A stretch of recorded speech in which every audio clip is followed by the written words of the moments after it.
Bonjour, alors voici notre Filipendula Red Umbrella. Voici en tout cas ce qu'il en reste, puisque l'hiver est passé. Enfin, l'hiver n'est pas terminé, nous sommes fin janvier, mais en tout cas le froid est arrivé. Et on voit déjà des tout petits départs qui veulent prêts à redémarrer déjà de la souche. Mais bon, là c'est pas encore très flagrant. Là il n'y a pas grand chose à lui faire, si ce n'est que éventuellement c'est de couper tout simplement ces parties mortes comme ça. Voilà. Et on attend tout simplement le printemps venir.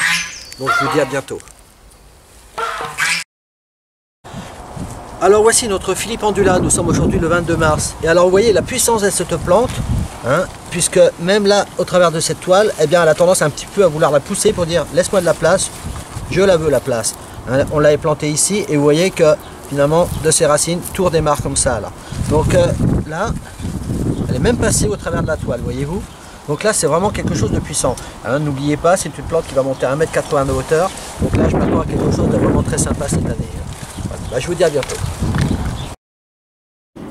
Nous sommes le 12 avril et voici notre Filipendula qui est bien parti. Voilà.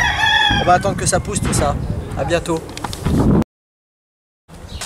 Alors nous sommes le 10 mai et voici le Filipendula où là on voit vraiment qu'il y a quelque chose de puissant là. Quand on voit un petit peu ces tiges là, je ne serais pas surpris que cette plante là me dépasse en hauteur.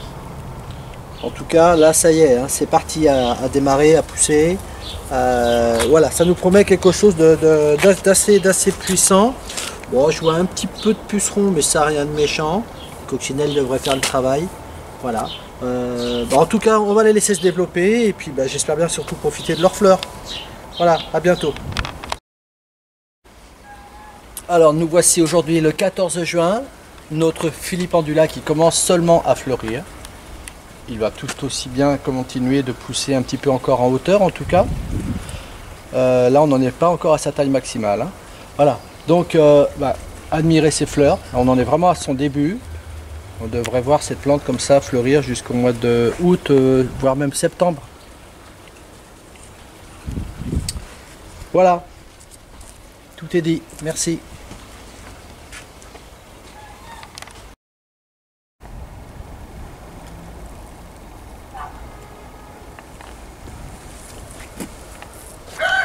Alors nous voici aujourd'hui le 3 juillet et enfin en fleurs. Alors là cette année ça nous fait déjà une belle touffe, à savoir que d'année en année elle va prendre donc en force, en grandeur, donc de plus en plus de fleurs. Voilà, en tout cas c'est une très belle fleur, c'est encore une plante à recommander. Voilà, à bientôt.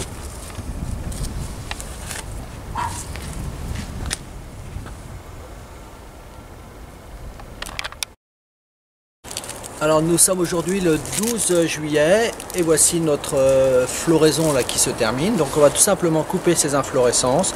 Alors je ne vais pas couper trop bas, je vais simplement couper à cette hauteur là, de manière à stimuler la plante, de manière à ce qu'elle puisse éventuellement refaire de nouvelles ramifications, de manière à redonner donc de nouvelles fleurs, un nouveau cycle de floraison. Voilà, c'est tout ce qu'on lui fait pour l'instant. Là éventuellement, les pieds ont eu tendance un petit peu à se coucher, c'est vrai qu'on a eu quand même quelques intempéries, alors pourquoi pas éventuellement les rattacher un petit peu, les tutorer, les aider un petit peu à se tenir, et puis voilà, rien de plus à lui faire pour l'instant. À très bientôt. Alors nous sommes aujourd'hui le 16 août, et notre plante aujourd'hui, j'avais espéré voir quelques petites inflorescences encore se former, donc il y avait la naissance de quelques fleurs donc aux extrémités là, mais on a eu un très fort coup de chaleur qui fait que finalement tout ça a avorté, donc ça n'a plus lieu d'être de rester comme cela, puisque là la floraison maintenant pour cette année en tout cas c'est terminé. Donc là eh bien je vais tout simplement rabattre la tige à la base, voyant que aujourd'hui eh bien on a déjà la naissance de jeunes pousses qui nous donneront l'année prochaine, ma foi, de nouvelles fleurs. Alors là, on va tout simplement couper, voilà, comme ça, à cette hauteur-là. Alors c'est une plante qui demande quand même de la fraîcheur. Là cette année on a vraiment eu des gros coups de chaleur.